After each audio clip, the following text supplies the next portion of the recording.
Hi, എല്ലാവർക്കും ഡാനീസ് ഫാമിലിയിലേക്ക് സ്വാഗതം. അപ്പോൾ ഞാനിന്ന് വീഡിയോ ആയിട്ട് വന്നിട്ടുള്ളത് ഹെയർ ഗ്രോത്തിൻ്റെ ടിപ്പായിട്ടാണ് കേട്ടോ. ഇതിപ്പോൾ നമ്മുടെ വീട്ടിലുള്ള അലോവേര തന്നെയാണ്. അപ്പോൾ കുറേ ടിപ്സുകളൊക്കെ ചെയ്തിട്ടും ഒരു ഫലവും കിട്ടിയില്ല. അപ്പോൾ ഈ ഒരു ടിപ്പ് ചെയ്തപ്പോഴാണ് ഞങ്ങൾക്ക് നല്ലൊരു റിസൾട്ട് തോന്നിയത് കേട്ടോ. അപ്പോൾ അത് ചെയ്യാമെന്ന് വിചാരിച്ചിട്ടാണ്, അത് നിങ്ങൾക്കും കൂടെ ഷെയർ ചെയ്യാമെന്ന് വിചാരിച്ചിട്ടാണ്. അപ്പോൾ അതിനായിട്ട് കറ്റാർ വാഴയുടെ പൾപ്പ് എടുക്കുക. അതിലേക്ക് ലേശം ഞാൻ ഉപയോഗിക്കുന്നത് കസ്റ്റാർഡ് ഓയിലും വെളിച്ചെണ്ണയും കൂടെ മിക്സ് ചെയ്തതാണ് കേട്ടോ. അപ്പോൾ ആ എണ്ണ ലേശം ഒഴിച്ച് കൊടുത്തു കേട്ടോ. എന്നിട്ടത് മിക്സിയുടെ ജാറിൽ ഒഴിച്ച് നല്ലതുപോലെ നമുക്ക് അടിച്ചെടുക്കാം.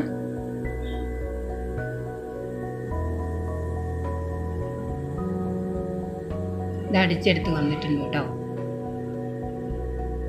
അപ്പോൾ ഇതിൽ എണ്ണ ഒഴിക്കുന്നത് കൊണ്ട് നമുക്ക് കുളിച്ചതിന് ശേഷം ലേശം ഒരു എണ്ണമയമൊക്കെ ഉണ്ടാവും കേട്ടോ. അപ്പോൾ ഇത് നല്ലതുപോലെ മിക്സ് ചെയ്ത് കൊടുത്തതിന് ശേഷം, മിക്സിയിൽ അടിച്ചത് കൊണ്ട് നമുക്ക് മിക്സ് ചെയ്യേണ്ട ആവശ്യമൊന്നുമില്ല. തലയോട്ടിയിൽ നല്ലതുപോലെ അപ്ലൈ ചെയ്ത് ഓരോരോ മുടി വകഞ്ഞെടുത്ത് അപ്ലൈ ചെയ്ത് കൊടുക്കണം കേട്ടോ. അപ്ലൈ ചെയ്ത് നല്ലതുപോലെ മസാജ് ചെയ്ത് കൊടുക്കുക. അപ്പോൾ ഇത് ചെയ്യാൻ തുടങ്ങിയപ്പോഴാണ് നല്ലൊരു റിസൾട്ട് കിട്ടിയത് കേട്ടോ. 100% ഉറപ്പുള്ള ഒരു ടിപ്പാണ്. ആ കൊറോണ സമയത്ത് മോളുടെ മുടി മുട്ടയടിച്ചതാണ്. മുടി വളരില്ല എന്ന് തന്നെ വിചാരിച്ചു, പക്ഷെ മുടി നല്ലതുപോലെ ഒരു ഇത് വന്നിട്ടുണ്ട്, ഗ്രോത്ത് ആയിട്ടുണ്ട്. ഇത് ഒരു അരമണിക്കൂർ തേച്ച് പിടിപ്പിച്ചതിന് ശേഷം മുടി ഒന്ന് കെട്ടിവെച്ച് കൊടുക്കുക.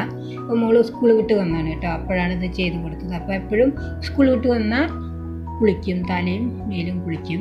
അപ്പോൾ ആ കുളിക്കുന്നതിൻ്റെ ഒരു അരമണിക്കൂർ മുന്നേ ഇതൊന്ന് നല്ലതുപോലെ തേച്ച് മസാജ് ചെയ്ത് കൊടുത്തിട്ട് ഒന്ന് കെട്ടിവെക്കുക. എന്നിട്ട് ഒന്ന് കഴുകി കളഞ്ഞാൽ മതി കേട്ടോ. ഷാമ്പൂ ഒന്നും ഇടേണ്ട ആവശ്യമില്ല.